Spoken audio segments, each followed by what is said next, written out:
बारामतीतल्या माळेगाव सहकारी साखर कारखान्याच्या निवडणुकीच्या निकालाकडे संपूर्ण राज्याचं लक्ष लागून आहे। कारण याच निवडणुकीमध्ये उपमुख्यमंत्री अजित पवार यांची प्रतिष्ठा पणाला लागलेली आहे आणि त्यामुळे अजित पवारांचं निळकंठेश्वर पॅनल तर दुसरीकडे चंद्रराव तावरे यांचं सहकार बचाव पॅनल यामध्ये थेट लढत ही आपल्याला पाहायला मिळाली होती आणि प्रचार देखील त्याच पद्धतीने गेल्या 15 दिवसांपासून सुरू असल्याचं आपल्याला पाहायला मिळालं होतं। निकाल मतमोजणीला थोड्याच वेळात सुरुवात होईल।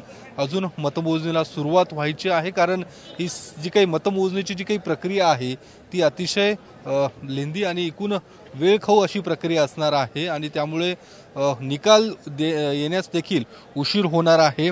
आपल्यासोबत हे जे सगळे उमेदवार आहेत ते अर्थात चंद्रराव तावरे यांच्या पॅनलचे हे सर्व उमेदवार आहेत।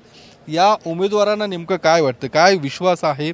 कारण महिनाभरापासून हे सगळे प्रचार करत होते, सभासदांपर्यंत पोहोचवत होते। काय आज मतमोजणी पार पडते, काय निकाल लागेल, काय वाटतं, काय साधारणतः? माळेगावचा सर्वसामान्य सभासद हा अण्णांच्या पाठीमागे खंबीरपणे उभा राहील। आम्हाला भरपूर मतदान दिले लोकांनी आणि आम्ही 20 निवडून येऊ। आमचे 20 उमेदवार निवडून येतील। अच्छा, तुमचे 20 लोक निवडून येतील असं तुमचं? हो। पण मग ज्या पद्धतीने अजित पवारांनी देखील तेवढीच ताकद लावलेली आहे, स्वतः चेअरमन म्हणून त्यांनी घोषणा केलेली आहे, काय वाटतं की एक आव्हान होतं दादांचं देखील? दादांनी जरी किती ताकद लावलेली असली तरी सर्वसामान्य मतदार आमच्या उमेदवारांच्या पाठीमागे होता।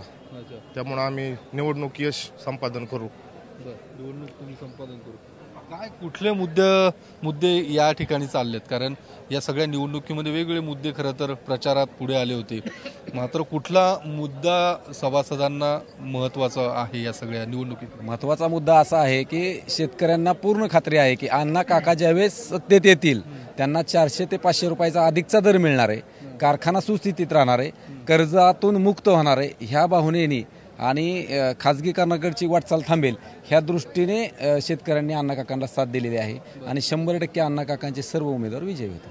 पण अजित पवारांनी एवढं लक्ष घालण्याचं कारण काय होतं? कारण ज्या पद्धतीने राज्याचे एक उपमुख्यमंत्री, जे मुख्यमंत्री म्हणून त्यांचा चेहरा पक्षाकडून नेहमी पुढे केला जातो, ते एका कारखान्याच्या निवडणुकीमध्ये एवढं लक्ष घालतात, काय तुम्हाला काय वाटते? आता महाराष्ट्रातील जे सहकारी चळवळ आहे ते खाजगीकरणाच्या दिशेने नेण्याचा त्यांचा प्रयत्न आहे अजित पवारांचा आणि म्हणून इथले माळेगावचे शेतकरी जागृत झालेत। आपला कारखाना सहकारात राहिला पाहिजे आणि जर दादांच्या ताब्यात हा कारखाना गेला तर त्यांना अधिकचे पैसे द्यावे लागतील आणि त्यांचे जे खाजगी कारखाने आहेत त्यांचे हजारो कोटीची त्यांची उलाढाल त्यातून वाढणार आहे। त्यामुळे दादांना हा कारखाना सहकारातून खाजगीकरणाकडे नेण्याचा त्यांचा प्रयत्न आहे आणि शेतकरी कारखाना देखील खाजगीकरण करते जर त्यांची सत्ता आली तर। त्यांची सत्ता जर आली तर त्यांना हा कारखाना त्या हिशोबाने म्हणजे खाजगी जे कारखाने आता चालू आहेत त्या हिशोबाने त्यांना तो कारखाना न्यायचा आहे। सर्वांचा एकच दर आजूबाजूच्या परिसरात राहिला पाहिजे हा त्यांचा हेतू आहे। दुसरे हे पण म्हटलं जातं की माळेगाववरती आणि माळेगाव कारखाना त्यांच्या ताब्यात ठेवून पुढचं भविष्यातलं राजकारण डोळ्यासमोर ठेवून त्यांनी हे सगळं ज्या पद्धतीने राजकारण करतात कारखान्यात। माळेगाव कारखान्याची हा आमच्या वाडवडिलांनी पूर्वी 400 रुपयाचे शेअर गोळा करून घरातले किडूक मिडूक विकून हे कारखानदारी उभा केलेली। सर्वसामान्य शेतकऱ्यांचा हा कारखाना आहे।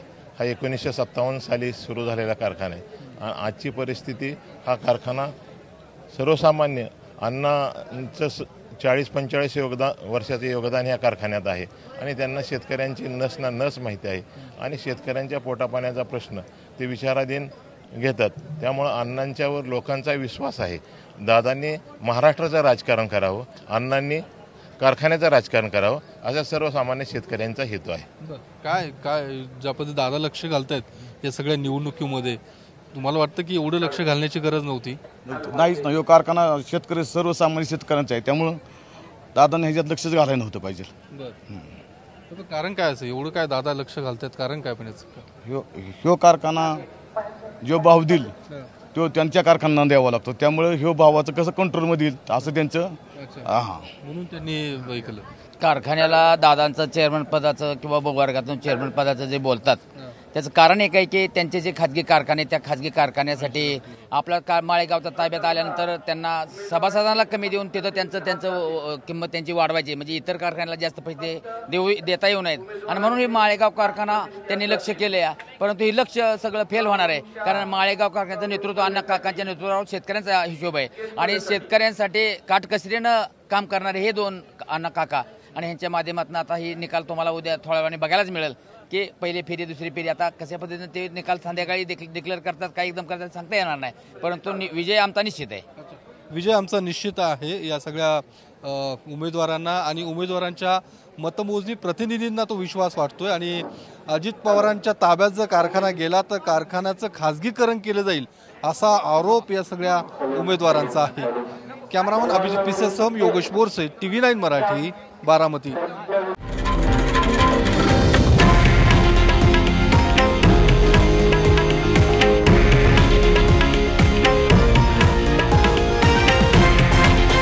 हे आहे देशातील नंबर 1 न्यूज नेटवर्क आणि आपण पाहत आहात TV9 मराठी, एकमेव.